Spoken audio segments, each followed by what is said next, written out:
Organic chemistry में first chapter हम start करने जा रहे हैं, नॉमेनक्लेचर एंड क्लासिफिकेशन। नीट 2025 वाले स्टूडेंट्स, टाइम बचा है बहुत कम, हमें टाइम वेस्ट बिल्कुल नहीं करना है। फटाफट से पढ़ाई करते रहिए, क्वेश्चन सॉल्व करते रहिए, पीवाईक्यू सॉल्व करते रहिए।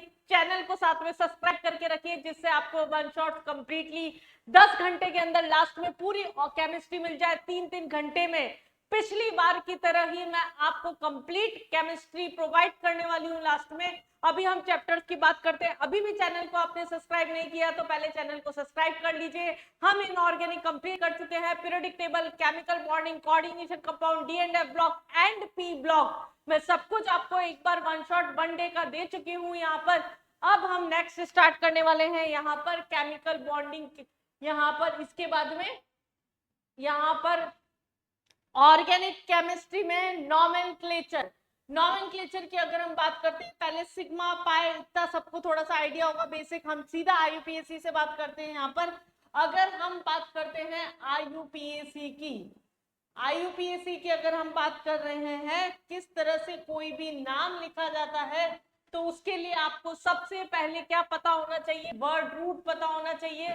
वर्ड रूट जो होता है, नंबर ऑफ कार्बन एटम जो आपके बताता है, this is one word root. यहाँ पर उसके बाद में हम क्या लगाते हैं, यहाँ प्राइमरी सफिक्स लगाते हैं। उसके बाद में आपका सेकेंडरी सफिक्स लगाया जाता है, और उससे पहले आपका प्राइमरी प्रीफिक्स होता है, और उससे भी पहले आपका सेकेंडरी प्रीफिक्स होता है। बच्चा लोग कैसी तैयारी चल रही है? कुछ ही दिन बचे हैं आपके नीट के पेपर में। आई विश कि सबका प्रिपरेशन अपने मैक्सिमम हाइट्स पे चल रहा होगा। वर्ड रूट की अगर हम बात करते हैं यहाँ पर, तो नंबर ऑफ कार्बन एटम्स आपका ये बताता है, लाइक C1 है, C2 है, C3 है, C4 है, कितने कार्बन है। मिथ, इथ, प्रोप, ब्यूट आपका क्या लग रहा है, ये बताता है आपका वर्ड रूट। ये आपका क्या बता रहा है यहाँ पर, वर्ड रूट बता रहा है। प्राइमरी प्रीफिक्स क्या बताता है कि बॉन्ड जो है वो सिंगल बॉन्ड है, सैचुरेटेड कंपाउंड है, अनसैचुरेटेड कंपाउंड है, मतलब आपको एन लगाना है, इन लगाना है, या फिर आइन लगाना है। सेकेंडरी सफिक्स आपका बताता है फंक्शनल ग्रुप। एक बेसिक फॉर्मेट आपका यहाँ पर आईयूपीएसी का यहीं से कंप्लीट हो जाएगा। जैसे OH है तो ओल हो गया, CHO है तो यहाँ पर आपका क्या हो गया, अल हो गया। इस तरीके से हम सेकेंडरी सफिक्स लिख देते हैं। प्राइमरी सफिक्स केवल प्रीफिक्स केवल तब लगेगा जब कंपाउंड आपका साइक्लो होगा, अदरवाइज नहीं लगेगा। और सेकेंडरी प्रीफिक्स क्या बताता है, आपका सब्स्टिट्यूएंट्स की पोजीशंस। सब्स्टिट्यूएंट्स में अगर हम बात कर रहे हैं यहाँ पर, अगर NO2 ग्रुप है आपका तो नाइट्रो लेके चलना है, अगर आपका हेलोजन है तो हेलो ग्रुप लेके चलना है, अगर आपका कोई R ग्रुप एल्काइल ग्रुप है, एल्केन की जगह एल्काइल आ जाता है, एल्कीन की जगह एल्कीनाइल आ जाता है, और एल्काइन की जगह एल्काइनाइल आ जाता है जब वो एज ए सब्स्टिट्यूएंट होते हैं। तो ये आपका एक बेस लाइन हुआ कि आईयूपीए लिखा कैसे जाता है। अब हम इसको किसी एग्जांपल से फॉर्मेट को पूरा समझ लेते हैं एक बार के लिए। अगर हम बात करते हैं, कोई भी कंपाउंड ले लिया हमने, जैसे यहाँ डबल बॉन्ड है, इधर आपके पास में OH है, इधर मैंने CH3 ले लिया, इस तरह से कोई भी कंपाउंड ले लिया। रूल्स क्या बोलते हैं आपको, सबसे पहले आपको लॉन्गेस्ट कार्बन चेन चूज करनी होती है। लॉन्गेस्ट कार्बन के बाद में आपको लोएस्ट लोकेंट देखना होता है। लोएस्ट लोकेंट के बाद में आपको जहां पर अल्फाबेटिकली सब्स्टिट्यूएंट पास में आ रहे हैं वहां से नंबरिंग करनी होती है। अगर आपका लोएस्ट लोकेंट सेम है और आपके अल्फाबेटिकली भी सेम है, तो जहां से अल्फाबेट सामने पास में आते हैं, जैसे इथाइल है और मिथाइल है, तो आपको इथाइल की साइड से नंबरिंग करनी होती है। अगर दो लॉन्गेस्ट कार्बन चेन आपकी आ रही है, तो जिसमें ज्यादा सब्स्टिट्यूएंट होंगे उसको हमें लॉन्गेस्ट कार्बन चेन की तरह कंसीडर करना होता है। अगर किसी में डबल बॉन्ड, ट्रिपल बॉन्ड या फंक्शनल ग्रुप आ गया, तो सबसे पहले हम फंक्शनल ग्रुप को प्रेफरेंस देते हैं, फिर डबल बॉन्ड को, फिर ट्रिपल बॉन्ड को, उसके अकॉर्डिंग आपको नंबरिंग करनी होती है। तो ये आपके बेसिक रूल होते हैं नॉमेनक्लेचर के।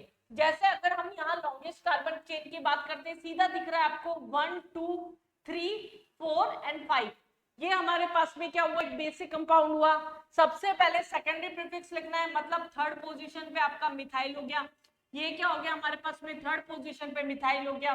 फिर क्या हुआ, आपका पेंट हो गया, 5 कार्बन है, सेकंड पोजीशन पर डबल बॉन्ड है। इन हो गया, और सेकंड पोजीशन पर ही क्या हो गया, यहाँ पर ओल हो गया। तो ये आपका एक परफेक्ट जो सिस्टमेटिकली पैटर्न में लिखा जाता है नाम, उस तरीके से हो गया। अगर हमारे पास कोई साइक्लो कंपाउंड है, लाइक अगर OH है यहाँ पर, और अगर मैं बोल दूं जैसे ET लिखा हुआ है, ET कहीं लिखा हुआ है, इसका मतलब होता है आपका इथाइल। नंबरिंग कहाँ, फंक्शनल ग्रुप से करनी है, 3 4 5, ये हमारे पास में नंबरिंग हुई। अब सेकंड थर्ड पोजीशन पे क्या आ रहा है आपका, इथाइल आ रहा है।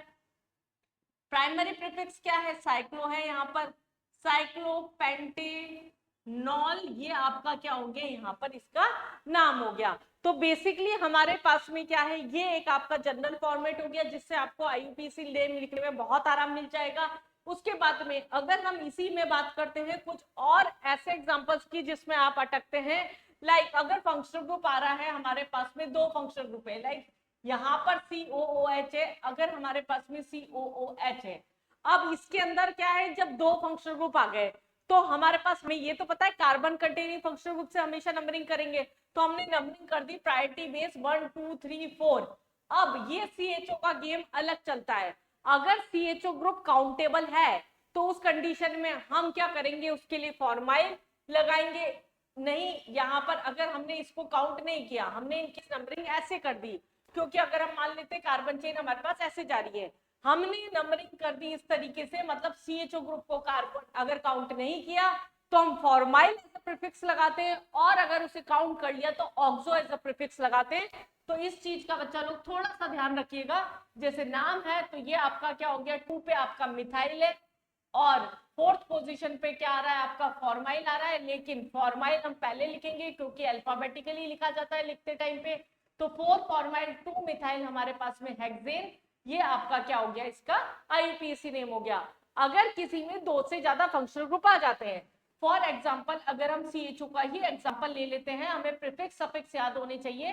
कार्बन कंटेनिंग फंक्शनल ग्रुप होगा तो उसका नंबरिंग हमेशा उसी कार्बन से होता है, और वो ही हमारे पास में IUPAC में ऐड होता है। नाम क्या हो जाएगा आपका, यहाँ पर ब्यूटेन 1 4 डाई अल, ये तो क्या हो गया, पीछे का हो गया, अल लगता है एल्डिहाइड में। अब सेकंड और थर्ड पोजीशन पर क्या है, मिथाइल, तो 2 3 डाई मिथाइल ब्यूटेन डाई अल हो गया। लेकिन अगर इसी कंपाउंड में इन केस आपके पास में दो से ज्यादा CHO आ जाएंगे, अगर हम बात कर रहे हैं हमारे पास में कंपाउंड कुछ इस तरीके का है, जैसे CHO है हमारे पास में, CH2 है, CH है, CHO है, CH2 है और CHO है, अगर ऐसा है तो हम किसी के साथ पार्शियलिटी नहीं करेंगे।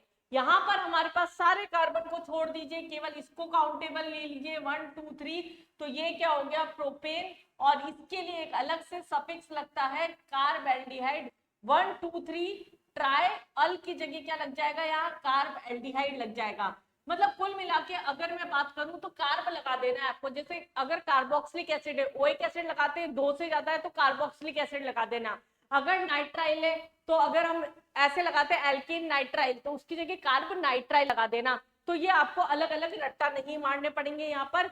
ये क्या हुआ, हमारे पास में IUPAC का एक जनरल इंट्रोडक्शन हो गया, जिससे आप बहुत आराम से इसके क्वेश्चंस जो होंगे वो कर सकते हैं। अब थोड़ा सा एरोमेटिक कंपाउंड की भी अगर हम बात कर लेते हैं, अब मैडम हमें तो एरोमेटिक और वो भी भूल जाते हैं, तो एक बार मैं अभी क्लासिफिकेशन भी बता दूंगी, पर कुछ कंपाउंड से आपको जिनके कॉमन नेम जो होते हैं वो बहुत अच्छे से याद होनी चाहिए पूरी ऑर्गेनिक के लिए। अगर किसी का स्किप हो रखा है कोई नाम तो यहीं से याद कर लीजिए। अगर बेंजीन पे OH ग्रुप प्रेजेंट होता है तो फिनॉल बोलते हैं, OCH3 ग्रुप प्रेजेंट होता है तो आप इसे एनिजोल बोलेंगे। अगर यहाँ पर NH2 ग्रुप प्रेजेंट होता है तो इसके कॉमन नेम में हम लेते हैं, इसको एनिलीन बोलते हैं। अगर यहाँ पर CHO ग्रुप प्रेजेंट है तो बेंज एल्डिहाइड बोलेंगे। अगर यहीं पर अगर आपका इसके अंदर COOH ग्रुप है तो इसको बेंजोइक एसिड बोलेंगे। ये सब आपको नाम याद होने चाहिए एरोमेटिक कंपाउंड का नोमेनक्लेचर लिखने के लिए। अगर बेंजीन के ऊपर यहाँ पर COCH3 कुछ चुनिंदा ही लिख रही हूं मैं जो बहुत ज्यादा यूज होंगे, ये आपका बहुत ज्यादा रिएक्शन में यूज होता है फ्रीडल क्राफ्ट एसाइलेशन के प्रोडक्ट्स में, एसिटोफिनॉल, इसको आप भूलिएगा नहीं, इसको हम क्या बोलेंगे यहाँ पर, एसिटोफिनॉल। अगर हेलोजन है तो हेलोजन लग जाएगा, OCH3 हो गया आपका, एल्डिहाइड हो गया, कीटोन हो गया। अगर हमारे पास में मैक्सिमम शायद तक जो बहुत ज्यादा रिपीटेड होते हैं वो हमने यहाँ पर ले लिए। अब देखिए अगर इसमें कंपाउंड के अंदर आईयूपीएसी और कॉमन नेम दोनों लिखना है, फॉर एग्जाम्पल हमारे पास OH है और यहाँ पर अगर हमारे पास Cl है, नंबरिंग वही फंक्शनल ग्रुप से करनी है आपको, 1 2 3 4 5 6, ये हमारे पास में नंबरिंग हुई। अब बेंजीन हम क्या लिख सकते हैं, या तो लिख दें 4 पे क्लोरो है आपका, क्या है यहाँ पर 4 पर आपका क्लोरो है, 1 पर यहाँ पर हाइड्रोक्सी है और उसके बाद में हमने बेंजीन लिख दिया। एक तो आईयूपीएसी ऐसे लिख सकते हैं और हम इसे ऐसे भी लिख सकते हैं 4 क्लोरोफिनॉल। अगर बोथ ऑप्शन में है तो दोनों आंसर सही होंगे, लेकिन अगर एक आंसर है तो फर्स्ट जो होगा वो मोर करेक्ट होता है, परफेक्टली वो आपका आईयूपीएसी सिस्टम को फॉलो कर रहा है। और अगर इसी के कॉमन नेम की बात करते हैं तो ऑर्थो मेटा पैरा लगा दीजिए, ये ऑर्थो ये मेटा ये पैरा है, ये ऑर्थो ये मेटा ये पैरा है, तो ये क्या हो गया आपका पैरा क्लोरोफिनॉल, ये आपका क्या हो गया इसका कॉमन नेम हो गया। किसी भी कंपाउंड में आपको सिग्मा पाई उसका हाइब्रिडाइजेशन ये बहुत अच्छे से गिनने आने चाहिए। अगर हम बात कर रहे हैं यहाँ पर number of sigma and pi bond, अगर हम बात कर रहे हैं, और हाइब्रिडाइजेशन एक बेसिक एग्जांपल से लेते हैं, जैसे अगर हमारे पास CH3CHO है। अब ये एक रिपीटेड क्वेश्चन होता है, हम हल्के में ले लेते हैं, सिग्मा पाई कौन पूछेगा, लेकिन नीट में बहुत बार रिपीटेशन है इस पैटर्न के क्वेश्चन का, बहुत इजी और स्कोरिंग बोनस क्वेश्चन बोलती हूँ मैं इसको केमिस्ट्री का, कि ये कोई भी बच्चा गलत ना करके आए, लेकिन आप इसमें बिल्कुल भी लापरवाही ना करें, हाइड्रोजन को खोलना ना भूले। बच्चे जल्दी जल्दी में हाइड्रोजन खोल देते हैं, आप लोग नहीं खोलते तो आंसर गलत आ जाता है। 1 2 3 4 5 6, यहाँ क्या हो गया आपका 6 सिग्मा हो गए और एक क्या हो गया यहाँ पर पाई हो गया। अगर हम इस कार्बन की बात कर रहे हैं तो ये sp3 हाइब्रिडाइज्ड हो गया और ये आपका क्या हो गया sp2 हाइब्रिडाइज्ड कार्बन हो गया।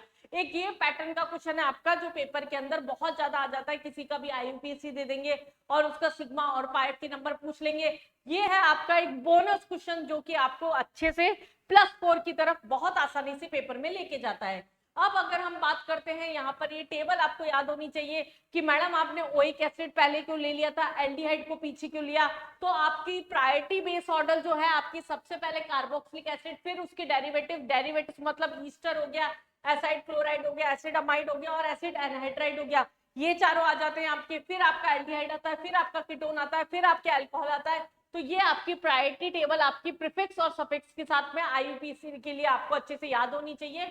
कभी कभी तो पेपर में आपका यहाँ पर पूछा भी गया है प्रायोरिटी ऑर्डर। अब अगर हम बात करते हैं यहाँ क्लासिफिकेशन की, तो एक जनरल आइडिया होना चाहिए कि बेंजेलिक किसे बोल रहे हैं, एरोमेटिक नॉन एरोमेटिक किसे बोल रहे हैं, असाइक्लिक किसे बोल रहे हैं, एलिफेटिक किसे बोल रहे हैं।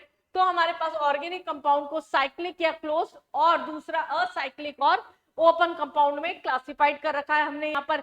अगर हम बात कर रहे हैं यहाँ पर साइक्लिक और असाइक्लिक में, असाइक्लिक आपके aliphatic compound that is alkane alkene alkyne हो गए। अगर हम सबसे पहले बात करते हैं ओपन चेन कंपाउंड की, तो ये क्या होंगे आपकी, या तो सैचुरेटेड कंपाउंड होंगे या अनसैचुरेटेड। सिंगल बॉन्डेड कंपाउंड मतलब सैचुरेटेड हो गए आपके, और अनसैचुरेटेड डबल या ट्रिपल बॉन्डेड कंपाउंड्स हो गए आपके। ये हमारे पास में क्या हो गया इसका टाइप हो गया। दूसरा अगर हम साइक्लिक और क्लोज्ड चेन की कंपाउंड की बात करते हैं तो ये भी दो टाइप का होता है आपका, एरोमेटिक और नॉन एरोमेटिक। होमोसाइक्लिक का मतलब क्या हो गया, जिसमें केवल कार्बन ही हमारे पास में एज अ ये हमारे पास में प्रेजेंट है, कार्बन चेन ही प्रेजेंट है केवल, दिस इज होमोसाइक्लिक।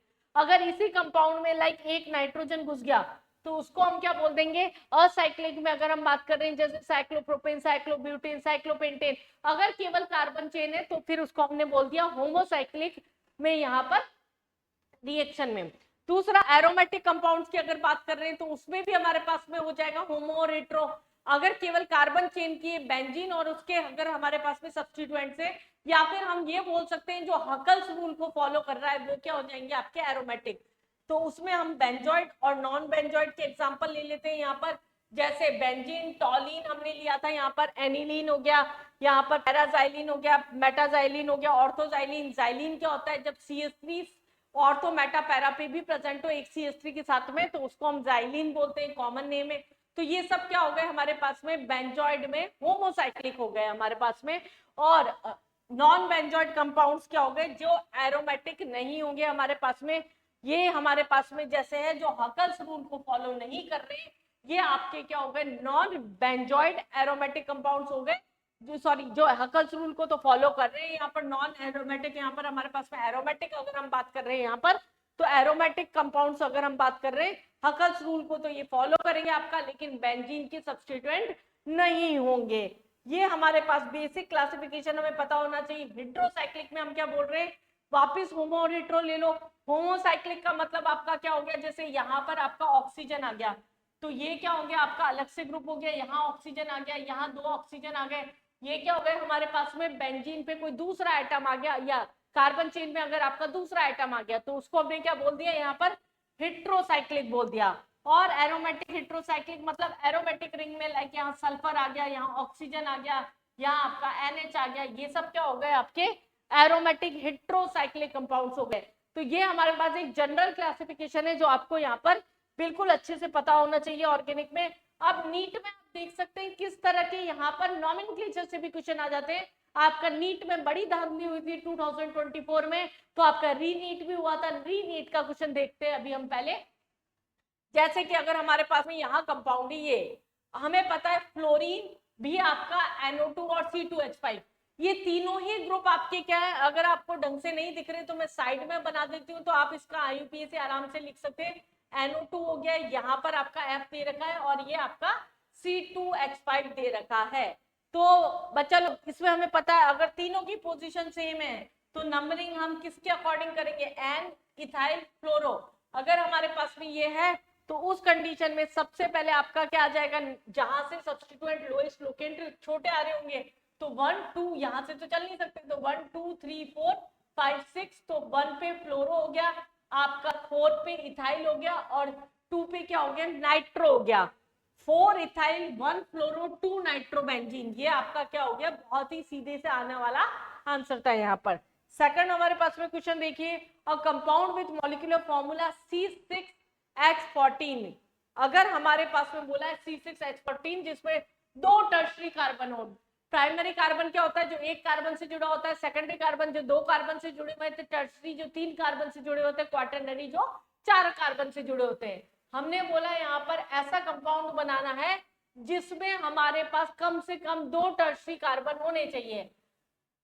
टर्शरी हमारे पास में मतलब 2 कार्बन से जुड़े हुए होंगे, ये 2 कार्बन से जुड़े हुए होंगे। अगर हमने सारे बना दिए लाइन से तो आंसर नहीं निकल पाएगा। एक जगह अगर हम CH3 लगा दें तो क्या ये बेटर आंसर निकाल देगा, 2 से जुड़े हुए 2 से जुड़े हुए, ये ठीक है। लेकिन हमारे पास में था 1 2 3 4 5 6 कार्बन भी सेट हो रहे हैं। तो अगर हम आंसर ढूंढते हैं यहाँ पर तो 2 मिथाइल ऐसा कोई ऑप्शन नहीं है, तो हम ऑप्शन बेस्ड चलते हैं यहाँ पर।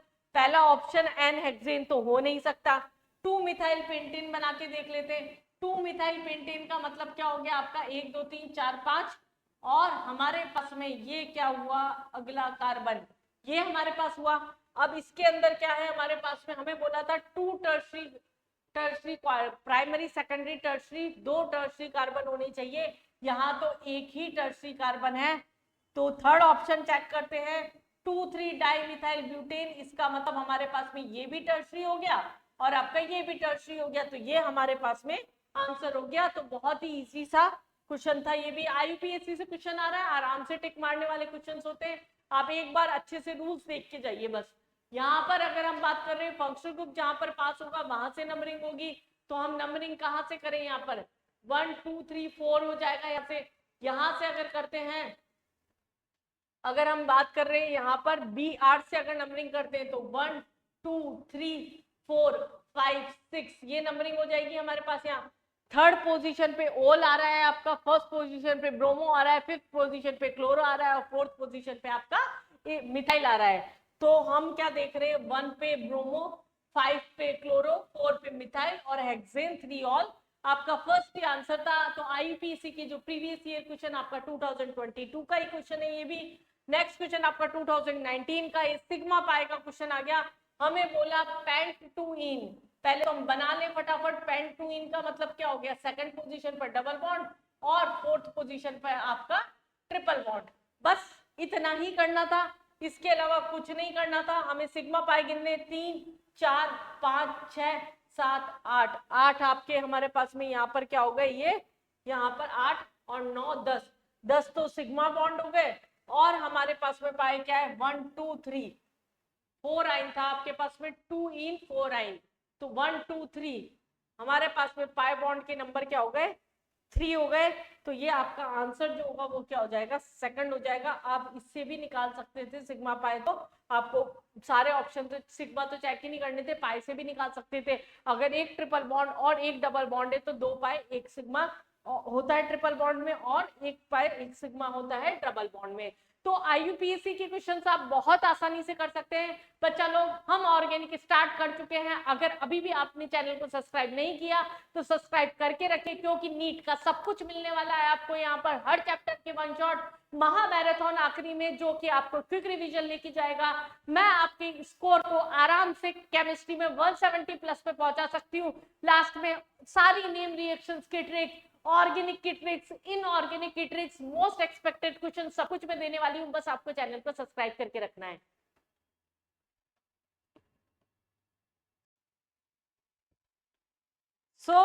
नीट वालों पूरी कमर कस के तैयारी आपकी चल रही होगी। हम ऑर्गेनिक में आइसोमेरिज्म स्टार्ट करते हैं, नॉमेनक्लेचर एंड क्लासिफिकेशन हम कर चुके हैं। और मैंने आपको जैसे कि बोला है हल्के में नहीं लेने का बच्चा लोग, बिल्कुल भी नॉमेनक्लेचर और आइसोमेरिज्म का सिग्मा पाई आईयूपीएससी इस पे से आपका 1-2 क्वेश्चन पेपर के अंदर सेट हो जाता है। आइसोमेरिज्म स्टार्ट करते हैं। आइसोमर्स क्या होते हैं हमारे पास में, आइसोमर्स होते हैं ऐसे कंपाउंड्स जिसका मॉलिक्यूलर फॉर्मूला आपका, एम्पेरिकल फॉर्मूला आपका और वेपर डेंसिटी आपकी सेम होती है, और उनकी फिजिकल और केमिकल प्रॉपर्टीज में कुछ डिफरेंस होता है। किसी भी वजह से हो सकता है, एटम की पोजीशन चेंज होने की वजह से, फंक्शनल ग्रुप चेंज होने की वजह से, 3 डायमेंशनल चेंज की वजह से, किसी की वजह से अगर हो रहा है तो उसको हम क्या बोलते हैं, यहाँ पर आइसोमर्स बोलते हैं।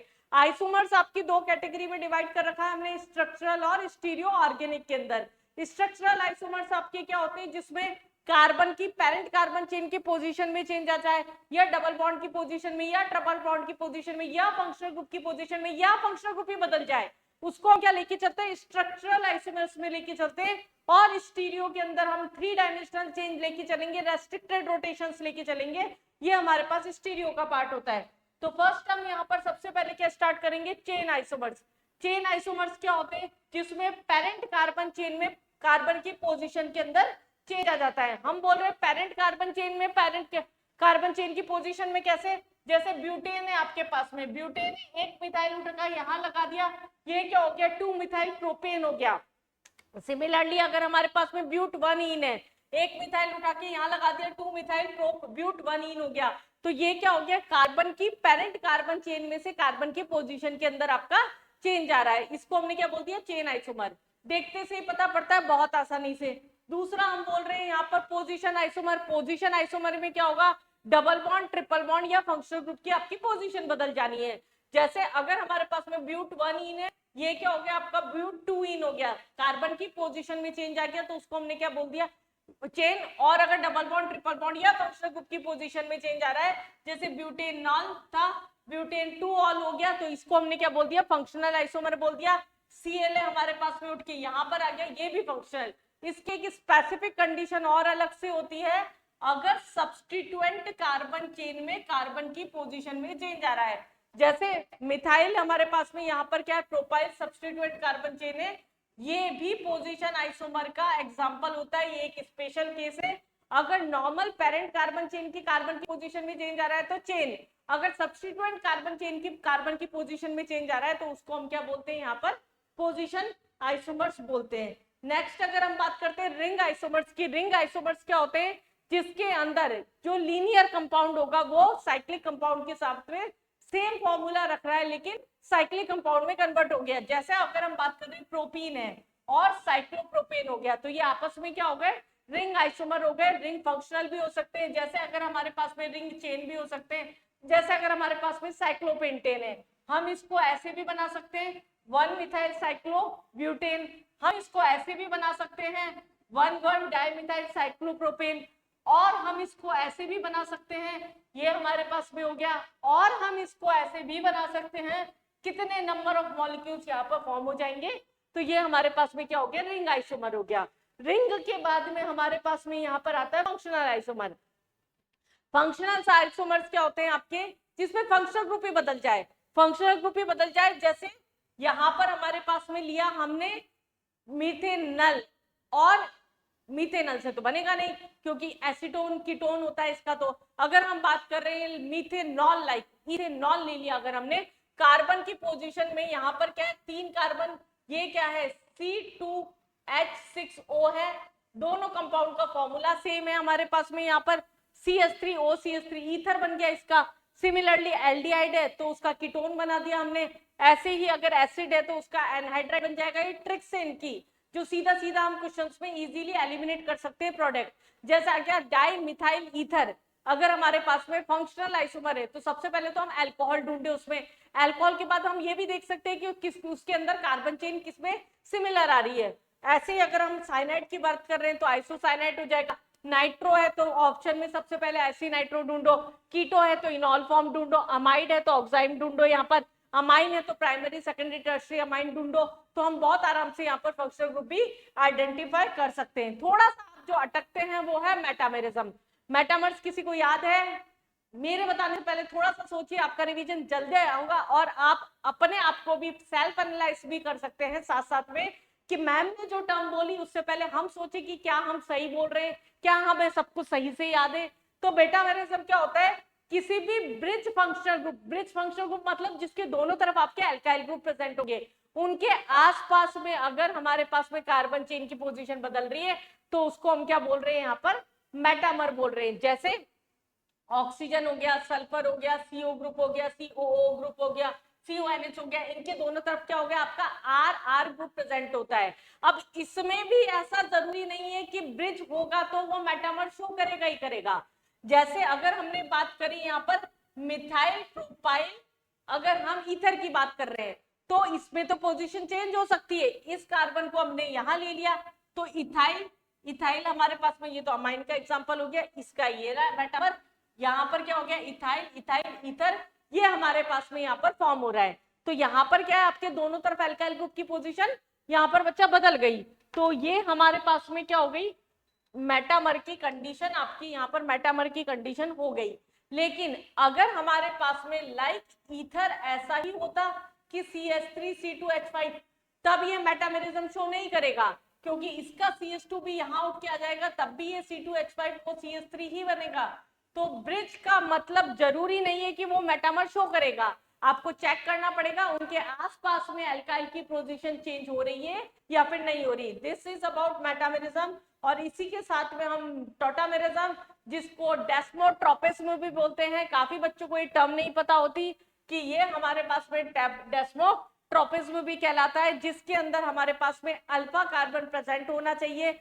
जो हमारे पास में अल्फा कार्बन होता है उसका हाइड्रोजन, जो भी डबल बॉन्डेड कार्बन है, इसका ऑक्सीजन यहाँ पर चला जाता है आपका, और ये H जो होगा यहाँ इस तरीके से शिफ्ट हो जाएगा। जैसे ये अल्फा कार्बन है, डबल बॉन्ड आपका यहाँ पर आ जाएगा और ये H ग्रुप जो होगा वो यहाँ चला जाएगा। इसको हम बोलते हैं कीटो फॉर्म और इसको हम बोलते हैं enol form. Generally keto form जो होता है वो इनॉल फॉर्म से ज्यादा स्टेबल होता है, पर मैंने वर्ड यूज किया जनरली।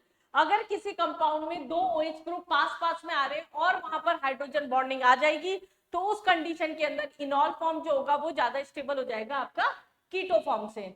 एग्जांपल से बात करते हैं, अगर हमें बोला which show keto enol tautomerism, alpha carbon ढूंढ लो। यहाँ पर फर्स्ट वाले कार्बन में यहाँ पर भी अल्फा है, यहाँ पर भी अल्फा है, अल्फा है, इसका मतलब ये शो कर देगा। इस कंपाउंड के अंदर हमारे पास में इस पोजीशन के ऊपर अल्फा, ये हमारे पास में अल्फा है, H खोल के बना दिया, इसका मतलब है ये नहीं कि नहीं है, तो इसका मतलब ये भी शो कर देगा। सी अगर हम बात कर रहे हैं तो यहाँ ना तो अल्फा है और सी के पास में नहीं है, तो ये किसी भी हाल में शो नहीं कर सकता। ये इसका इनॉल फॉर्म दे दिया, हम इसे कीटो फॉर्म में कन्वर्ट कर सकते हैं, तो इसका मतलब ये भी हो जाएगा। तो आपका आंसर क्या हो गया, ABD हो गया। टोटामेरिज्म की पहली कंडीशन थी आपकी कीटो इनॉल फॉर्म, और ऐसे ही होता है नाइट्रो और एसी नाइट्रो। नाइट्रो के अंदर क्या होता है, मिथाइल ग्रुप है, जैसे NO2 ग्रुप के पास में, तो ये H यहाँ शिफ्ट हो जाएगा, वापस डबल बॉन्ड यहाँ शिफ्ट हो जाएगा, इसको हमने क्या बोल दिया एसी नाइट्रो, और ये आपका क्या हो गया यहाँ पर नाइट्रो फॉर्म हो गया। जैसे हमने कीटोइनॉल बनाया था, सिमिलरली नाइट्रो और एसिड नाइट्रो भी टॉटामिनिज्म करते हैं। ये उसी के एग्जांपल्स है आपके। ऑप्शन देखिए, इसको छोड़िएगा नहीं। तो ये हमारे पास में क्या था, बेसिक था स्ट्रक्चरल आइसोमर्स, जो देख के हम आराम से क्वेश्चन आइडेंटिफाई कर सकते हैं।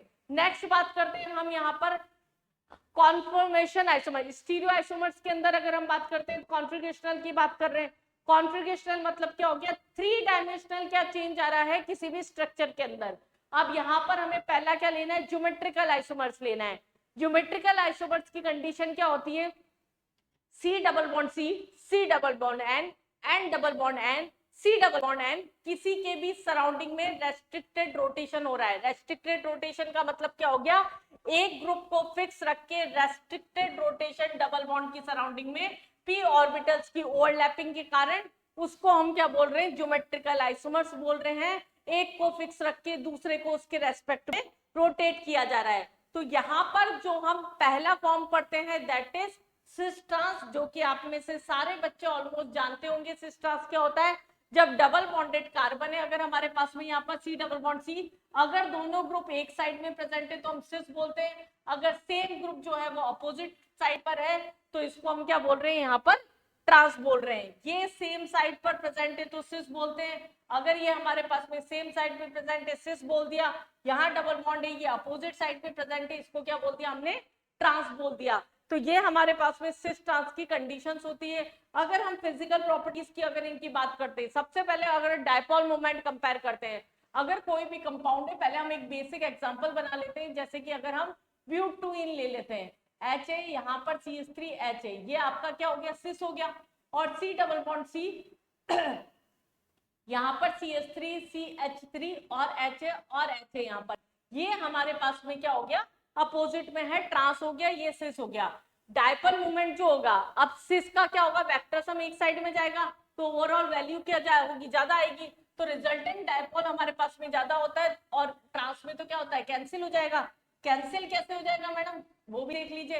अगर CH3 डबल बॉन्ड ज्यादा इलेक्ट्रोनेगेटिव उसकी तरफ गया तो ये कैंसिल हो जाएगा, तो उस कंडीशन में डायपोल मोमेंट कैंसिल हो जाएगा, तो सिस का ज्यादा होता है। अगर सिस का डायपोल मोमेंट ज्यादा है, पोलरिटी ज्यादा है, तो उसका बॉइलिंग पॉइंट भी ज्यादा होगा, तो इसका बॉइलिंग पॉइंट भी ज्यादा होगा और इसकी पोलरिटी होने की वजह से सॉल्युबिलिटी ज्यादा होगी। हमें पता है पोलर पोलर में सॉल्युबल होता है, पोलर नॉन पोलर में मेल्टिंग पॉइंट जो होता है पर वो क्या होता है, ट्रांस का ज्यादा होता है, क्योंकि ट्रांस के अंदर क्या होता है हमारे पास में सिमेट्रिकल आइसोमर्स जो होते हैं उनका मेल्टिंग पॉइंट ज्यादा होता है, बेटर पैकिंग होने के कारण एज कंपैरेटिवली अगर हम बात कर रहे हैं सिस के। तो और अगर हम स्टेबिलिटी की बात करेंगे, मेल्टिंग पॉइंट ज्यादा है तो ट्रांस का ही मेल्टिंग पॉइंट क्या होगा, वो ज्यादा होगा, क्योंकि वहां पर वॉन डेर वाल जो स्ट्रेन है वो क्या होता है हमारे पास में लेस स्टेबल मॉलिक्यूल्स, जिसमें वॉन डेर वाल स्ट्रेन जो होता है वो लेस स्टेबल होता है। तो सिस में बल्कि ग्रुप पास पास होने की वजह से वहां रिपल्शन हो जाता है, रिपल्शन होने की वजह से वो लेस स्टेबल हो जाता है। तो ये कुछ बेसिक फिजिकल प्रॉपर्टीज है सिस ट्रांस से रिलेटेड,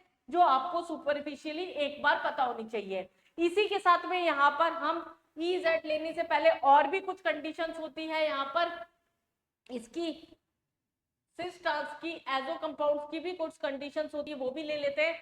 अगर कभी भी कोई भी कार्बोनिल कंपाउंड, मैंने बोला कोई भी कार्बोनिल कंपाउंड अगर किसी भी नाइट्रोजन कंटेनिंग या अमोनिया डेरिवेटिव्स के साथ रिएक्शन करवा रहे हैं, जैसे H होता है यहाँ पर और NH3H हुआ, H2O यहाँ से निकल जाता है और हमारे पास कार्बोनिल कंपाउंड में यहाँ पर क्या है, डबल बॉन्ड N, एक H ग्रुप हुआ और यहाँ पर ये ग्रुप हुआ। अब यहाँ अलग अलग कंडीशंस होती है चैप्टर वाइज। अगर हमारे पास में यहाँ पर OH भी हो सकता है, यहाँ पर भी OH हो सकता है, यहाँ पर NH2 भी हो सकता है, यहाँ पर NH2 भी हो सकता है। तो अगर हाइड्राजीन है, ऑक्साइन है, इमाइन है और उस कंडीशन के अंदर अगर आपके एल्डिहाइड के ये दोनों ग्रुप जो है वो डिफरेंट है, R1 और R2 अगर डिफरेंट है, इसका मतलब वो GI शो करेंगे, अदरवाइज GI शो नहीं करेंगे। तो आपको ये स्पेसिफिक केस भी याद होना चाहिए सिस ट्रांस का, कि कौन से GI शो करते हैं, कौन से GI शो नहीं करते। और GI की एक कंडीशन और है कि वो रिंग के सराउंडिंग में भी सिस ट्रांस शो कर देता है। अगर हम बात कर रहे हैं रिंग के सराउंडिंग में, जैसे यहाँ पर हमारे पास में 2 मिथाइल साइक्लोपेन, अगर ये सेम साइड पर प्रेजेंट है तो हमने सिस बोल दिया, लेकिन अगर ये अपोजिट साइड पे प्रेजेंट है तो इसको क्या बोल दिया हमने, ट्रांस बोल दिया। तो बेसिकली जीआई सिस ट्रांस आपका C double bond C double bond N double bond N, C double bond N, इनकी सराउंडिंग में और रिंग की सराउंडिंग में आपका शो किया जा रहा है। अगर मैं एन डबल बॉन्ड एन एरो कंपाउंड्स वाला भी एग्जांपल ले लेती हूँ आपके लिए, यहाँ पर ये होते हैं N double bond N azo compounds, जिसमें एन डबल बॉन्ड एन और 2 लोन पेयर तो आपके फिक्स होंगे, तो लोन पेयर अपोजिट में जा रहे हैं और ग्रुप्स जो है वो अपोजिट में जा रहे हैं ट्रांस, और अगर वो सेम साइड पे उसे हम बोल रहे हैं, इसको हम सिन और एंटी भी बोलते हैं। अपोजिट साइड पे ग्रुप प्रेजेंट है तो उसको हमने क्या बोल दिया यहाँ पर, एंटी बोल दिया, और अगर हमारे पास में सेम साइड पे अगर कोई ग्रुप प्रेजेंट है तो उसको हमने क्या बोल दिया, सिस बोल दिया। बेटा अगर अभी भी आपने चैनल को सब्सक्राइब नहीं किया है, चैनल को सब्सक्राइब कर लीजिए। स्पेशली ये सीरीज पूरे पर्टिकुलर नीट के स्टूडेंट्स के लिए चलाई जा रही है, जिसमें मैं आपका इनऑर्गेनिक के सारे वन शॉट दे चुकी हूँ, periodic table, chemical bonding, P block elements, जो कि आपने बहुत ही कम लोगों ने अभी तक पढ़ रखा होगा, कोऑर्डिनेशन कंपाउंड और डी एंड एफ ब्लॉक, सारा का सारा इनऑर्गेनिक में आपको ऑलरेडी वन शॉट में दे चुकी हूँ। नॉमेनक्लेचर आपका हो चुका है, आइसोमेरिज्म हम स्टार्ट कर रहे हैं। तो बेटा अभी भी सब्सक्राइब नहीं किया, टाइम है, कर लीजिए, बाद में पछताना मत। तो बेटा यहाँ हम बात कर रहे थे जीआई की, जीआई के नंबर किस तरीके से निकाले जाते हैं। अब नंबर के लिए हमारे पास फॉर्मूला होता है, उससे पहले ई जेड सिस्टम समझ लेते हैं। कभी कभी आईयूपीएससी के साथ ई जेड अगर हमारे पास आता है, ई इंटरजन मतलब होता है अपोजिट साइड, और जी जेड होता है जूसामैन, दैट मींस प्रायोरिटी वाले ग्रुप जो होते हैं वो सेम साइड प्रेजेंट होते हैं। अब क्या होती है प्रायोरिटी ग्रुप, कैसे हम इसे निकालते हैं? तो प्रायोरिटी ग्रुप हम कैसे निकालते हैं, सबसे पहले प्रायोरिटी के लिए हमें देखा जाता है मोलर मास। अगर मोलर मास ज्यादा है तो कुछ भी नहीं सोचना, फिर डबल बॉन्ड, सॉरी फिर ट्रिपल बॉन्ड, फिर डबल बॉन्ड, इस तरीके से हम यहाँ पर आइडेंटिफाई करते हैं। एग्जांपल से समझते हैं, जैसे Cla, यहाँ पर Fa, यहाँ Cla, यहाँ Bra, और आपका यहाँ पर I हो गया। और अगले कंपाउंड में क्या हुआ, यहाँ पर C डबल बॉन्ड C है, इसके अंदर यहाँ पर आपका Bra, यहाँ पर Cl हो गया, यहाँ F हो गया, यहाँ I हो गया। अब कंपटीशन किसके बीच में है, सेम कार्बन पे जो ग्रुप लगे हुए थे उनके बीच में कंपटीशन होता है। F और Cl इन दोनों में मास क्लोरीन का ज्यादा, Br और I इन दोनों में मास आयोडीन का ज्यादा, तो 1 नंबर वाले क्या आ रहे हैं आपके, एक साइड पे आ रहे हैं, तो दैट मींस ये क्या हो गया आपका, Z हो गया। लेकिन अगर 1 नंबर वाला I और इधर 1 नंबर वाला Cl अगर अपोजिट साइड पर आ रहे हैं तो उस कंडीशन में इसको हम क्या बोलते हैं, E बोलते हैं। ये आपका नॉमेनक्लेचर था, यहाँ पर ये आपका नॉमेनक्लेचर था EZ करके। सिस ट्रांस कैसे निकाले जाते हैं, हम क्या बहुत सारे स्ट्रक्चर बनाएंगे वहां बैठ के, बिल्कुल नहीं, हमें सीधे फॉर्मूले याद रखने हैं सिस ट्रांस निकालने के लिए। अगर कभी भी डबल बॉन्डेड कार्बन है जिसके आसपास जीआई हो रहा है, उसे हम बोलते हैं स्टीरियो सेंटर। क्या बोलते हैं बच्चा, स्टीरियो सेंटर।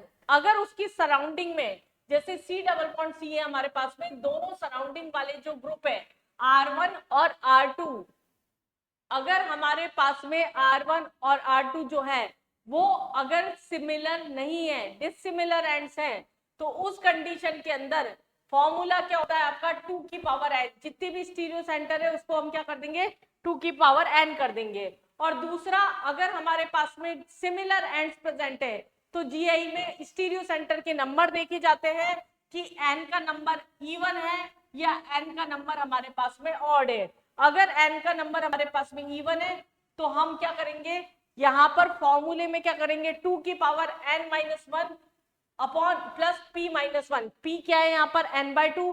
अगर n की वैल्यू ऑड है, मतलब स्टीरियो सेंटर अगर 2 नहीं आ रहे, 3 आ रहे, 3 नहीं आ रहे, 5 आ रहे हैं, तो उस कंडीशन में हम यहाँ n+1/2 लेके चलते। ये हमारे पास में क्या हो गए, यहाँ पर जीआई के नंबर हो गए। अब देखिए एग्जाम्पल से समझते हैं, जैसे यहाँ पर सिमिलर एंड्स है, अगर हमारे पास में, अगर हमारे पास सिमिलर एंड है तो हमें सेकंड वाला केस फॉलो करना है जिसमें इवन ऑड देखना है। डिसिमिलर के अंदर तो हमने सीधा सीधा 2 की पावर n लगानी थी। तो यहाँ पर स्टीरियो सेंटर कितना है, 1 और 2 और 3, तो n की वैल्यू क्या हो गई, यहाँ पर 3 हो गई। बस फॉर्मूले में पुट कर देना है, तो स्टीरियो सेंटर जीआई के नंबर कितने आ रहे हैं, यहाँ पर आपके 6 आ जाएंगे। तो ये आप बहुत आसानी से इसके स्ट्रक्चर से निकाल सकते हैं। नेक्स्ट हम बात करते हैं यहाँ पर ऑप्टिकल आइसोमर्स की। ऑप्टिकल आइसोमर्स क्या होते हैं, जब भी प्लेन पोलराइज्ड लाइट हम किसी भी कंपाउंड से पास करते हैं पोलरीमीटर ट्यूब के थ्रू, तो वो क्लॉकवाइज या एंटी क्लॉकवाइज घूमता है। अगर कंपाउंड क्लॉकवाइज घूम रहा है तो डेस्टो बोलते हैं, एंटी क्लॉकवाइज घूम रहा है तो लीवो बोल रहे हैं। अब कोई भी कंपाउंड ऑप्टिकली एक्टिव है या फिर ऑप्टिकली इनएक्टिव है, इसको हम निकालते हैं कायरल सेंटर से। कायरल सेंटर बच्चा आपका क्या होता है, पहले सबसे पहले देखते हैं कायरल सेंटर, फिर देखते हैं पीओएस है क्या, फिर देखते हैं सीओएस क्या। अगर किसी भी पॉइंट पर या कार्बन पर चारों वैलेंसीज डिफरेंट होती है तो उसको हम क्या बोलते हैं यहाँ पर कायरल सेंटर। ये एक इजी क्वेश्चन है और ये कभी कभी कोई कॉम्प्लेक्स कंपाउंड देखिए सीधा पूछ लिया जाता है कि इस कंपाउंड में कितने कायरल सेंटर है। अगर चारों वैलेंसीज डिफरेंट है तो उसको हम क्या बोलते हैं, कायरल सेंटर। किसी कंपाउंड में अगर केवल एक कायरल सेंटर है तो वो हमेशा ऑप्टिकली एक्टिव होगा। अगर दो कायरल सेंटर आ जाते हैं तब हमें इसका दूसरा केस लगाना पड़ेगा कि वहां पर COS प्रेजेंट है या नहीं या POS प्रेजेंट है या नहीं। COS क्या होता है, कंपाउंड को अगर सेंटर से अगर हम काट रहे हैं वो दो इक्वल पार्ट में ब्रेक हो जाता है तो उसको हमने क्या बोल दिया, सेंटर ऑफ सिमेट्री। और प्लेन ऑफ सिमेट्री क्या होता है, कंपाउंड को इस तरीके से काट रहे हैं कि दो सिमिलर ग्रुप्स इक्वी डिस्टेंस पे आ रहे हैं तो उसे हमने बोल दिया POS। POS या COS में से कुछ भी प्रेजेंट होगा तो कंपाउंड आपका क्या होगा, ऑप्टिकली इनएक्टिव हो जाएगा। ये दो चीजें आपको याद रखिएगा। वन कायरल सेंटर अगर प्रेजेंट है तो उस कंडीशन के अंदर कंपाउंड हमेशा ऑप्टिकली एक्टिव होगा, कुछ नहीं सोचना। लेकिन अगर दो या दो से ज्यादा कायरल सेंटर है तो POS, COS या AOS भी होता है। एक्सिस ऑफ सिमेट्री वो चेक करते हैं। इन तीनों में से कोई भी चीज प्रेजेंट है तो वो ऑप्टिकली एक्टिव भी हो सकता है और ऑप्टिकली इनएक्टिव भी हो सकता है, वो डिपेंड करेगा यहाँ पर हमारे पास में। अब दूसरा हमारे पास में यहाँ पर अगर हम स्ट्रक्चर्स बना रहे हैं, ये तो फिशर प्रोजेक्शन तो आपको पता होगा सीधा स्टीरियो सेंटर से। हम इसमें सबसे पहले पढ़ते हैं RS सिस्टम कैसे निकालते हैं। यही आपको सबसे ज्यादा दिक्कत करता है। अगर आपको RS निकालना आ गया तो आपको ज्यादा दिक्कत नहीं आएगी। R मतलब रेक्टस होता है, हार। ये क्या लिखा है मैडम, मैडम ने ये पहले ही ट्रिक बना के दे दी आपको जिससे आप बहुत ज्यादा उलझे नहीं टॉपिक में। हॉरिजेंटल लाइन के ऊपर अगर लोएस्ट प्रायोरिटी वाला ग्रुप प्रेजेंट है, लोएस्ट प्रायोरिटी वाला ग्रुप प्रेजेंट है तो इसका मतलब एंटी क्लॉकवाइज का मतलब, एंटी क्लॉकवाइज का मतलब हमेशा क्या होगा, R होगा। क्लॉकवाइज का मतलब क्या होगा, S होगा। लेकिन अगर वर्टिकल लाइन के ऊपर लोएस्ट प्रायोरिटी वाला ग्रुप होता है, लोएस्ट प्रायोरिटी वाला ग्रुप होता है तो इसका मतलब एंटी क्लॉकवाइज का मतलब S होता है और क्लॉकवाइज का मतलब यहाँ पर आपका क्या होता है, R होता है। ये कंडीशन आपको याद रखनी है, इससे आपके क्वेश्चन बहुत आसान हो जाएंगे। एक तरह से आप ट्रिक बोल सकते हैं, ये हार जो है ये हार ही आपकी जीत है आइसोमेरिज्म में RS के अंदर। ये आपको क्वेश्चन सही करवा सकती है। कैसे, हम प्रायोरिटी कैसे चेक करते हैं, जैसे अगर हमारे पास में कोई भी कंपाउंड है, लाइक हमारे पास में यहाँ पर Cl है, F है, H है और Br है, ये हमारे पास में कंपाउंड है। अब इसमें प्रायोरिटी हमने देखा मोलर मास से देखते हैं। लोएस्ट प्रायोरिटी क्या है, फ्लोरीन, हाइड्रोजन है, सबसे पीछे हटा दो। फिर क्या है, ब्रोमीन का मास सबसे ज्यादा, देन क्लोरीन का और फिर हमारे पास में फ्लोरीन का। अब हमें पता है लोएस्ट प्रायोरिटी आपका वर्टिकल लाइन के ऊपर प्रेजेंट है, इसका मतलब ये घूमेगा ऐसे, तो क्लॉकवाइज का मतलब क्या हो गया आपका, क्लॉकवाइज का मतलब क्या हो गया, R हो गया। तो हम ये इससे निकाल सकते हैं। अगर एक कायरल सेंटर है तो ऑप्टिकली एक्टिव होगा, दो कायरल सेंटर है तब हमें चेक करना पड़ता है। जैसे अगर हमारे पास में ये ग्रुप है, ये कंपाउंड है, अब इसमें फर्स्ट कौन आया, ये, सेकंड कौन आया, ये, थर्ड कौन आया, ये। मैडम नंबरिंग कैसे कर रहे हो, मास तो COH का ज्यादा दिख रहा है, ऐसे नहीं देखते बच्चा, पर एटम देखते हैं। सबसे पहले पहला एटम कंपेयर किया जाता है, ऑक्सीजन, कार्बन और यहाँ कार्बन, तो ये फर्स्ट आ गया। फिर हमें सेकंड एटम अटेम्प्ट करना होता है, इधर ऑक्सीजन, इधर यहाँ पर हाइड्रोजन, ये कार्बन, ये ऑक्सीजन, तो ये सेकंड आ गया। तो ये क्या घूम रहा है हमारे पास में, यहाँ पर एंटी क्लॉकवाइज घूम रहा है। लोएस्ट प्रायोरिटी आपका हॉरिजॉन्टल लाइन पे दोनों केस के अंदर। और दूसरा हमारे पास में OH COH, ये क्या घूम रहा है यहाँ पर, एंटी क्लॉकवाइज डायरेक्शन में घूम रहा है। ये क्या है, एक तो ऐसे घूम रहा है और एक ऐसे घूम रहा है, तो ये एक दूसरे की क्या है, इफेक्ट को कैंसिल कर देंगे। इसको हम बोलते हैं इंटरनल कंपनसेशन, जिसकी वजह से कंपाउंड ऑप्टिकली इनएक्टिव हो जाता है, और इसको हम क्या बोलते हैं यहाँ पर, मीसोफॉर्म बोलते हैं। Optically inactive compound in which compound become optically inactive due to internal compensation, उसको हम क्या बोलते हैं, मीसोफॉर्म बोलते हैं। और अगर एक्सटर्नल कंपनसेशन के कारण हुआ, जैसे कोई कंपाउंड है ये क्लॉकवाइज घूमा और दूसरा कंपाउंड है ये एंटी क्लॉकवाइज घूमा, अगर ये एक मिक्सचर में प्रेजेंट है, एक्सटर्नल कंपनसेशन की वजह से अगर ये ऑप्टिकली रोटेशन जीरो हो रहा है, तो इसको हम क्या बोल देंगे, यहां पर इसको हम बोल देंगे रेसिमाइजेशन या रेसिमिक मिक्सचर। ये दोनों हो गई आपकी ऑप्टिकली इनएक्टिव वाली कंडीशन। फिर हम बात करते हैं यहाँ पर ऑप्टिकली एक्टिव की कंडीशन की। अब ये कुछ एग्जांपल्स हैं जो कि आप खुद भी सॉल्व कर सकते हैं। यहाँ पर एक 3D का एग्जांपल जरूर मैं ले लेती हूँ। हैश और डैश क्या होता है, अवे फ्रॉम द ऑब्जर्वर और टुवर्ड्स फ्रॉम द ऑब्जर्वर। अगर डैश लाइन पे लोएस्ट प्रायोरिटी है तो हमारे पास में कोई दिक्कत नहीं है। अगर डैश लाइन पे अगर हमारे पास लोएस्ट प्रायोरिटी नहीं है, 3D वाले स्ट्रक्चर में वर्टिकल वाला रूल याद रखना है, पहली चीज। दूसरी चीज हम यहाँ पर क्या बात कर रहे हैं, इसके अंदर क्लॉकवाइज और एंटी क्लॉकवाइज घुमा के देख लो, OH COH और ये 3, इधर OH इधर COH और इधर ये 3 नंबर पे रोटेशन कैसा हुआ, ऐसा, इधर रोटेशन कैसा हुआ, ऐसा।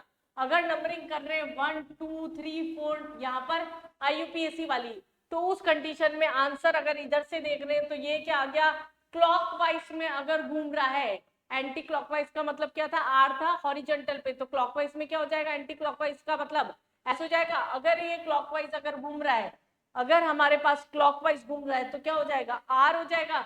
तो ये क्या हो गया आपका 2R हो गया।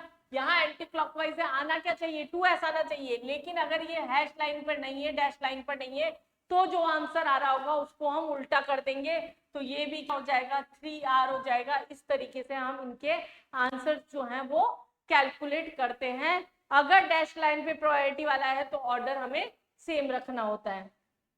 ये कुछ फॉर्मूलेज हो गए हमारे पास में मीसोफॉर्म और डायस्टोमर निकालने के, लेकिन उससे पहले हम एक स्वैपिंग वाला केस भी समझ लेते हैं। स्वैपिंग वाला केस इसी में समझ लीजिए। अगर इवन टाइम स्वैपिंग होती है, आपके कोई 3 डायमेंशनल स्ट्रक्चर है, लोएस्ट प्रायोरिटी को हमें डैश और हैश लाइन पे लेके आना होता है। अगर वो इवन टाइम स्वैपिंग होती है, वर्टिकल का रूल लगाना है और जो आंसर है वो ही रखना है। अगर ऑड टाइम स्वैपिंग है तो उस कंडीशन में जो आंसर आएगा उसे रिवर्ट कर देंगे। अब डायस्टोमर्स क्या होते हैं, एनेंशियोमर्स क्या होते हैं, वो भी एक बार समझ लेते हैं। टर्म्स तो समझ ही लेते हैं। यहाँ पर डायस्टोमर्स और एनेंशियोमर्स क्या होते हैं, अगर एक कंपाउंड के अंदर मतलब 1 काइरल सेंटर है, अगर हम ये एज्यूम कर लेते हैं, एक आर है दूसरा है एस, दूसरा ऐसे ये आ रहे हैं, ये दूसरे एक दूसरे की मिरर इमेजेस अगर बन रही है तो ये क्या हो जाएंगे, आपके एनेंशियोमर्स हो जाएंगे। लेकिन अगर हमारे पास में एक आ रहे दूसरा भी आ रहे तो ये क्या हो जाएगा, आइडेंटिकल हो जाएगा। और अगर हमारे पास में एक ऐसे दूसरा ऐसे तो भी आइडेंटिकल हो जाएगा। लेकिन अगर 2 काइरल सेंटर प्रेजेंट है, अगर आपके 2 काइरल सेंटर प्रेजेंट है, तो उस कंडीशन में एक आर एस है दूसरा एस आर है, तो उस कंडीशन में वो क्या हो जाएंगे, आपके एनेंशियोमर हो जाएंगे। एक एस आर है दूसरा आर एस है, तो ये भी क्या हो जाएंगे, आपके एनेंशियोमर हो जाएंगे। दूसरा केस एक आर आर है इधर, इधर भी आर आर है, तो ये क्या हो जाएंगे, आपके आइडेंटिकल हो जाएंगे। लेकिन डायस्टोमर क्या होंगे, जो एक दूसरे की मिरर इमेजेस नहीं होंगी और नॉन सुपर इम्पॉसिबल होंगे। उससे नहीं निकालते, हम आर एस से निकालेंगे, वो बेकार गंदी डेफिनेशन है। आर एस हो गया, एक एस एस हो गया, एक आर एस हो गया, तो ये हमारे पास में क्या हो गया, डायस्टोमर्स हो गया। ये क्या हो गए हमारे पास में, डायस्टोमर्स हो गए। ये ध्यान रखिएगा, ये डायरेक्ट क्वेश्चन आते हैं। मीसोफॉर्म कौन है, वो ऑप्टिकली इनएक्टिव होते हैं, ये ऑप्टिकली एक्टिव होते हैं। आर और एस से हम डायस्टोमर, एनेंशियोमर, मीसोफॉर्म, ऑप्टिकली एक्टिव, इनएक्टिव सब कुछ निकाल सकते हैं। और उनके ये आपके फॉर्मूले, अगर मॉलिक्यूल अनसिमेट्रिकल होता है, ऑप्टिकली एक्टिव कंपाउंड सीधा 2 की पावर n करते हैं। अगर कंपाउंड अगर सिमेट्रिकल है, इवन नंबर अगर हमारे पास में कायरल सेंटर के, तो number of optically active compound होता है 2 की पावर n-1, और m जो होता है वो क्या होता है 2 की पावर n/2-1। रेसिमिक मिक्सचर होता है आपका a/2, जो भी हमारे पास a की वैल्यू आ रही है ऑप्टिकल आइसोमर्स की, उसको 2 से डिवाइड कर देना है। सिमिलर अगर हमारे ऑड नंबर है तो ये फॉर्मूला यूज कर देंगे। तो ये फॉर्मूले हैं जिससे आप सीधा ऑप्टिकली एक्टिव और इनएक्टिव कंपाउंड जो है उसे याद करके जा सकते हैं। नेक्स्ट आता है अब यहाँ पर हमारे पास कॉन्फॉर्मर्स, जो कि हमारे पास एल्केन के अंदर एक अच्छा क्वेश्चन लेके जाता है। एल्केन, अब यहाँ क्या है, दो टाइप के हमारे पास प्रोजेक्शंस होते हैं। एक हमारे पास में फिशर प्रोजेक्शन होता है और एक हमारे पास में सॉहर्ट्ज प्रोजेक्शन होता है। ये सॉहर्ट्ज प्रोजेक्शन तो हमें बनाना नहीं होता। एक अगर हमारे पास कार्बन है, दूसरे कार्बन को यहाँ पर रख लिया एंगल पे डायगोनली, एक को फिक्स रख के दूसरे को रोटेट कर रहे हैं। एक को हमने फिक्स कर दिया, जैसे हमने इसको क्या किया यहाँ पर बिल्कुल फिक्स कर दिया, और ये क्या होता है, डायहेड्रल एंगल होता है। इनके बीच का रोटेशन अगर हम करवा रहे हैं 60 डिग्री पर, ये घुमा के क्या कर दिया हमने, ऐसे घुमा दिया, तो ये क्या हो गया आपका, यहाँ पर प्लेन में रोटेट करने के बाद में हमारे पास में क्या हुआ, दूसरा इसका प्रोजेक्शन बन गया। अब इसे सर्किल में कैसे बनाया जाता है, अगर जैसे ये तो सॉहर्ट्ज प्रोजेक्शन ही है आपका, अब इसे न्यूमैन प्रोजेक्शन में कैसे बनाया जाता है, एक कार्बन को हमने फिक्स कर रखा है, ये कार्बन हमने फिक्स कर लिया, ये आपका हुआ H, H और H। इसके पीछे वाला कार्बन जो हमें दिखाई नहीं दे रहा वो इसके जस्ट पीछे होगा, बना हुआ नहीं होगा। इसके पीछे वाले हाइड्रोजन को हम जस्ट इनके पीछे वाले हाइड्रोजन पे लगा देंगे। तो इसको हमने क्या बोल दिया यहाँ पर, एक्लिप्स्ड बोल दिया। इसमें रिपल्शन ज्यादा होता है तो ये लेस स्टेबल होता है स्टैगर्ड से। स्टैगर्ड के अंदर आपकी कंडीशन क्या हो जाएगी, आगे वाले को तो बिल्कुल फिक्स रख दो, ऐसे कैसे, ये तो फिक्स हो गया। चौथा बॉन्ड जो पीछे ऑक्सीजन होगा उसके साथ बना रहा है यहाँ पर, अगर उसके साथ में बना रहा है तो ये वाला पीछे वाला हो गया। अब ये क्या है, पूरा 60 डिग्री पे घूम गया, तो ये H, H और H यहाँ पर हो गया, तो ये स्टैगर्ड हो गया। ये क्या हो गया, आपके इथेन के फॉर्म्स हो गए स्टैगर्ड और एक्लिप्स्ड वाले। लेकिन अगर हम ब्यूटेन के बनाते हैं तो बहुत घूम जाता है मामला, क्योंकि देखो मिथाइल के पीछे मिथाइल आ रहा है, तो ये क्या हो गया, फुल्ली एक्लिप्स्ड हो गया। ये क्या हो गया आपका, फुल्ली एक्लिप्स्ड हो गया। अगर 60 डिग्री पे घुमाया, दोनों मिथाइल एक दूसरे से दूर दूर हो गए, तो ये क्या हुआ, स्टैगर्ड हुआ। लेकिन ये क्या हुआ, पार्शियली स्टैगर्ड हुआ। अगर मिथाइल के पीछे अगर हाइड्रोजन आ गया तो कोई किसी के जस्ट पीछे है तो एक्लिप्स्ड है, लेकिन पार्शियल एक्लिप्स्ड हो गया। और ये जस्ट एग्जैक्टली अगर पीछे पीछे है, अपोजिट है, तो ये क्या हो गया, फुल्ली स्टैगर्ड हो गया। और इसके दो फॉर्म्स लौट के आ सकते हैं, ये दोबारा बनेगा, ये दोबारा बनेगा रोटेशन होने पर, तो टोटल 6 फॉर्म्स बनेंगे। और इन्हीं का एनर्जी लेवल डायग्राम में हम इसको बना लेते हैं, एंटी और ग्वैश भी बोलते हैं हम इसको। अगर हमारे पास में एंटी था, जब मिथाइल ग्रुप सबसे अपोजिट थे, फुल्ली स्टैगर्ड जो होता है वो सबसे स्टेबल होता है, एनर्जी लेवल उसका सबसे कम होता है। फिर उसके बाद CH3 के पीछे आ रहा है तो वो कम होगा, बीच में आ जाएगा पार्शियल ग्वैश जिसे हम बोल रहे हैं पार्शियल स्टैगर्ड वाला, ये पार्शियल स्टैगर्ड वाले ऊपर आ जाएंगे। एक्लिप्स्ड वाला मैक्सिमम रिपल्शन दे रहा है, उसका एनर्जी लेवल आपका सबसे ज्यादा होगा, तो फिर वो क्या हो जाएगा, सबसे लेस स्टेबल हो जाएगा। तो ये आपका एनर्जी लेवल डायग्राम है on the basis of repulsive force. ऐसे ही हमारे पास में दो फॉर्म्स होते हैं, हेक्सेन के, साइक्लोहेक्सेन के, चेयर फॉर्म और बोट फॉर्म। चेयर फॉर्म क्या हो गई, हमारे पास इस तरीके से बनी हुई होती है, और बोट फॉर्म इस तरीके से बनी हुई होती है। चेयर फॉर्म में आपका रिपल्शन हाइड्रोजन के बीच में ज्यादा होता है, जबकि बोट फॉर्म में बहुत कम होता है। ये देख सकते हैं आप, हाइड्रोजन बहुत पास पास है बोट फॉर्म में, जबकि यहाँ हाइड्रोजन मैक्सिमम रिपल्सिव फोर्स पर होते हैं, दूर दूर होते हैं। इसका मतलब आपका चेयर फॉर्म जो होता है वो मोर स्टेबल होता है आपका बोट फॉर्म के कंपेयर में। तो ये हमारे पास में कॉन्फॉर्मर्स के कुछ बेसिक कंप्लीट आइडिया थे। और अब हम स्टार्ट करते हैं यहाँ पर नीट में आए हुए प्रीवियस ईयर के क्वेश्चंस। किस तरह के क्वेश्चंस यहाँ पर नीट में आइसोमेरिज्म से पूछे जाते हैं। Which among the following compound will show geometrical isomerism?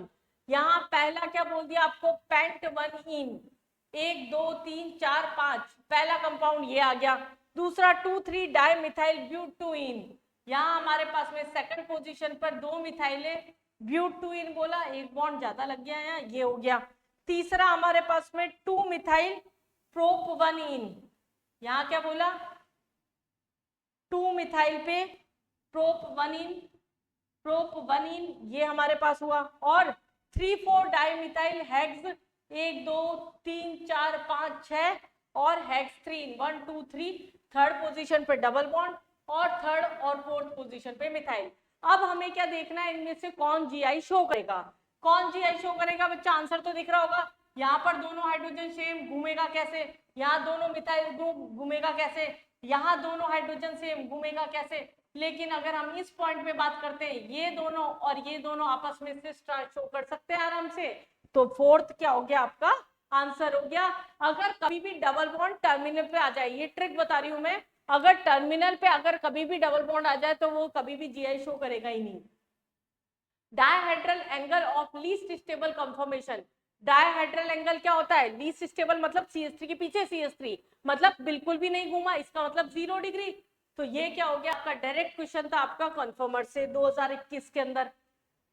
Next question पे हम देखते हैं यहाँ पर, which among the following exhibit tautomerism. फिर टोटामेरिज्म का क्वेश्चन आ गया यहाँ पर हमारे पास में।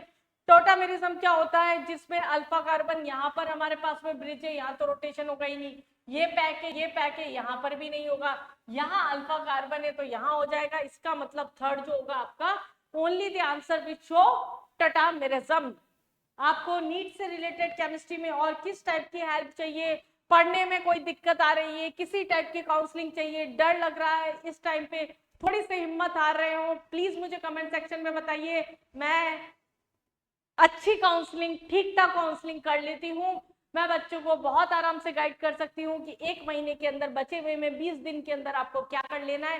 तो बच्चा लोग एंड तक हिम्मत बनाए रखना, कैसी भी तैयारी चल रही हो, जो भी चल रहा हो, अपना 100% देने का टाइम होता है ये लास्ट का महीना। तो इसमें अपनी पूरी की पूरी जितनी भी श्रद्धा है पढ़ाई को लेके वो पूरी झोंक देना। कंपाउंड एग्जिबिट टाइटोमेरिज्म, वापिस ऐसा ही क्वेश्चन सेम। अगर हम बात कर रहे हैं यहाँ पर, ये हमारे पास सीओ ग्रुप अल्फा जैसे ही देखा कर देगा, यहाँ सीओ ग्रुप है हमारे पास में, ये अल्फा है कर देगा, ये सीओ ग्रुप है यहाँ पर नहीं, यहाँ पर नहीं, और कोई पोजीशन पर कर सकता है, यहाँ डबल बॉन्ड है, CH3 ग्रुप है, उधर H है, तो ये नहीं करेगा। तो आपका CO ग्रुप कुछ मिसिंग है यहाँ पर भी डबल बॉन्ड था क्वेश्चन में, तो ये भी कर देगा। तो आपका क्या है, A, B और 3 तीनों ही आपके आंसर्स हो जाएंगे। तो ये था हमारे पास में ऑल अबाउट टोटामेरिज्म। तो ये हमारे पास में थे पूरे आइसोमर्स के अभी तक के जैसे भी जो क्वेश्चन आ रहे हैं, और अब हम स्टार्ट करेंगे नेक्स्ट GOC। उससे पहले चैनल को सब्सक्राइब कर लीजिए अभी भी नहीं किया तो, फिजिकल अभी बाकी है, पूरी केमिस्ट्री की कहानी में बहुत कुछ बाकी है, इंपॉर्टेंट क्वेश्चंस लास्ट में सब कुछ लेके आऊंगी मैं, कैसे एक्सपेक्टेड क्वेश्चन आ जाते हैं। और पिछले साल ही कैटलाइजर्स के चैनल पर भी मैंने लास्ट में केमिस्ट्री के 3 वन शॉट्स डाले थे, जिसमें 45 में से आपके 35 क्वेश्चन से ऊपर एज इट इज बैठे थे।